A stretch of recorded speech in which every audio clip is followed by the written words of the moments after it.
What is up, everybody, and welcome to a brand new video. Today we're going to be talking about some traveling tips and some things that I've learned while I was in the military and had to just kind of pack everything into a bag and then run off, try to figure it out on the way there or when when I actually got there. So these are some things that I found that really helped me stay organized and actually be able to have all the gear that I need to get the miles in, to get the training in, and not having to go out and buy a bunch of stuff or run in I've done this before, ran in Chuck T's, ran in ran in jeans on the beach. All these things have happened to me before, so I really kind of try to be very purposeful on how I'm packing my bag. So everything on here is going to be going into one backpack. I like to kind of travel light and not have carry-on bags, or not carry-on bags, but check-in bags. So one thing that I have found that really helps is ranger rolling your clothes. So everything is in one nice package when you're looking to actually go out and run and work out. So this is actually how you do it. Now, if you want a little more in-depth tutorial on how to do this, you can look up on YouTube. It's called ranger rolling, and it really saves space. So just fold this under 1/3, 1/3, and then take everything else that you need for that day. So here's the shorts going right there, some underwear, and then you have your socks. And then you're just gonna make a little badass burrito, and you're rolling it all the way to the end.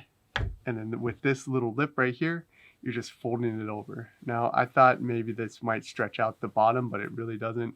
It just helps keep everything in a nice little package.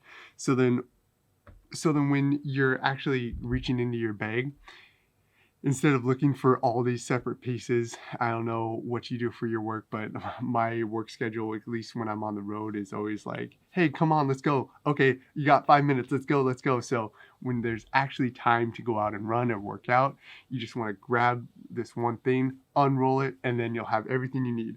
It's that simple. You don't have to worry about it. You don't have to go out and buy more clothes. You have everything all right here.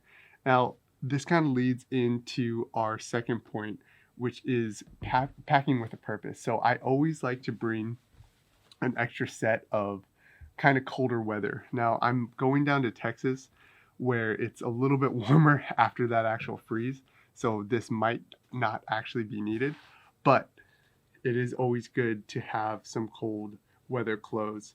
Now, I have kind of lighter cold weather clothes, and I'll talk about that after this, but always a really nice performance style long sleeve will help you in weather up to, well, I've been noticing up to around 30 degrees, so that really helps. And then just get that folded over just like before, and then you have your tights, which will cover up your legs, and then your shorts, of course, underwear if you need them, and your cold weather socks. So you have everything in there. This ball, or this burrito, is going to be, or this ranger roll is going to be a little bit bigger, but all your cold weather, just in case it does, maybe if Texas gets another freeze, it's all in one nice package. So always pack for contingencies also. So always have your cold weather. I've noticed, or I've known multiple times, when we would go to Atlanta, when I was in the military, we would go to Atlanta to, party pretty much, because that's what young private or military people do. Go to Atlanta and have some drinks. I would run into that cold southern air every once in a while and not want to run. So I always started bringing one set, and this is my extra set of actual workout clothes. So I always pack the same amount of workout clothes that I need, and then I have one extra set, which is going to be my cold weather, because you can always kind of downgrade this cold weather if it is a little bit warmer and you ran out of clothes. You can just wear the shirt, lose the tights, where you'll have an extra set of shorts, you'll have extra set of socks, you'll have everything you need. You have that extra, and then if it does get cold, you will have all your cold weather. And that actually, the second part is going to lead into this jacket. So a Windbreaker jacket is probably one of the best extra clothing pieces that you could possibly have in your running kit. So even in the military, in the snow, I would always wear a cold, or always have a cold weather kind of windbreaker style jacket. So what you really do, and this is good, especially in New Hampshire. I've been doing this pretty much all season. I've never worn anything heavier than a windbreaker.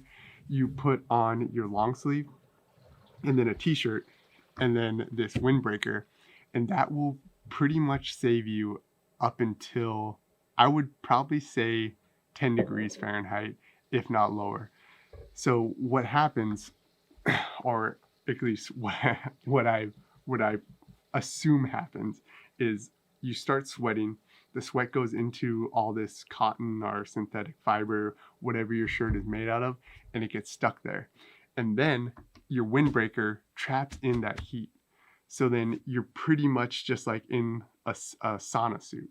So when you're really looking for cold weather clothing, really look for a long sleeve shirt and a windbreaker, and that will keep you nice and toasty up until like 10 degrees. I've gone a little bit colder. I've gone to like 7 degrees. That starts getting a little bit chilly, especially if you're working really hard. You start steaming a little bit, but a long sleeve shirt and a windbreaker will get you really far. So I always, anytime I go anywhere, unless it's, to a tropical area or something crazy, then I'll just bring a wet weather gear. But always bring a windbreaker or a rain jacket, because that will save you so many times. And pretty much in New Hampshire, where I'm at right now, I've worn this all season, just a long sleeve and windbreaker. That's my best snivel gear, or that's my best running weather gear, because even if you start getting hot, you can just unzip it a little bit, and that cold air will actually hit that wet shirt, and it'll cool you down right away, and you can zip it up and you can heat back up. So that is a simple thing. I think this was $15, and it'll get you through the whole cold weather season. Then our last tip of the day is going to be plastic bags. So plastic bags are probably one of the most underrated things to actually travel with, especially if you're running a lot or moving a lot.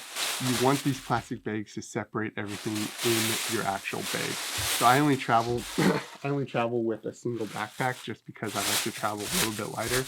So what I'll do is I'll throw all my clothes, all my workout clothes, so they're all in one place, in one bag, and then I'll throw it in my backpack. And as they start getting dirty, I have another bag that I'll throw all my dirty clothes, so everything is separated. Always have at least like five of these grocery bags, because one of the things, and I made this mistake so many times traveling, is my tennis shoes. Now these get soaked with sweat, because I sweat a lot, and pretty much all the sweat on your body just goes down because of gravity. And what is underneath your belly button? It's your butt. So your butt sweat goes into your shoes, and that's why your shoes stink so, or at least that's why my shoes stink so bad. So definitely 100% bring this plastic bag. When you're done with them, put them in the plastic bag, throw them in your backpack, and that will save so much stress when you actually get home and you're unpacking your bag and you don't have a whole bag full of stinky clothes and shoes and everything. Everything's nice and separated within these plastic bags, and you'll be good to go. One other thing would be Ziploc bags. So I always put all my nutrition that I'm bringing in a Ziploc bag, and that will keep everything nice and organized, just because these things tend to rattle around and they'll get lost, and then you be on your run and be bonked out on the middle of the road in Texas in a place that you don't know. Now that kind of brings us to ending tip, which would be map recon. And I talked about this before in other videos. Always do your research. Always do your research on where your hotel is, where the running paths are, where you're going to be doing your running and everything else like that. I have gotten lost in Atlanta probably every single time I ran there because I never really like looked up where I should be running or what I should be doing. So do your map recon, find some good routes. I'm kind of going to be in the middle of a concrete jungle, so most of my runs are going to be on the treadmill, unfortunately. But I did the research, so I know that there's a couple trails. If I do get some extra time and a rental car, then I could possibly go to them. But it seems like I'm going to be mainly on the treadmill this whole week. Also, with that map recon, bring your headlamp with you. Either a headlamp, or if you're a nerd, you have, I don't actually have one, a PT belt or something that's high vis, because there has been so many times where I got lost or I'm on unfamiliar roads and people have almost just destroyed me just because I'm in a place where not many runners run, or I'm in a highly congested area and people need to see you. It is their responsibility to look out for runners and pedestrians, but people just like to sit on their phones while they're driving. I don't know how they possibly do that, especially BMW drivers. I have a vendetta against you BMW drivers, because almost every single time I've been hit, it's because of BMW drivers. But last tip, always bring your flashlight, a headlamp, or a high-vis vest or something when you're in a new area, just because you'll never know. If you take a wrong turn, if you end up somewhere that you're not supposed to be running, at least you'll have something that can signal these crazy drivers out there. But that are sorry, I got all excited about talking about BMW drivers. But that's it. That's the end of the video. It's a very quick, very simple. We have just a couple tips. Pack with purpose.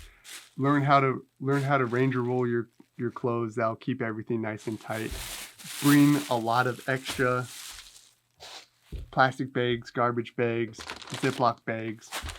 Always pack for contingencies, just because you don't want to miss out in your training just because it's a little bit cold or a little rainy. Always pack for contingencies. You don't have to go overboard. You don't have to bring everything under the sun, but just be very purposeful on how you're packing and pack for contingencies. Oh my God, these BMW drivers got me twisted. Contingencies. And also bring a headlamp. Do your map recon. Learn where you're running. Make sure you get it in. This whole video is all about prep. Running, and especially on these long distance, especially when you're working out or trying to actually reach a goal, it's all about preparation. It's all about recon. It's all about figuring out exactly how you're going to get to that actual goal that's maybe years away, that may be days away, that may be weeks away. It might be, just a pipe dream, but you need a good pathway on how you're actually going to get there.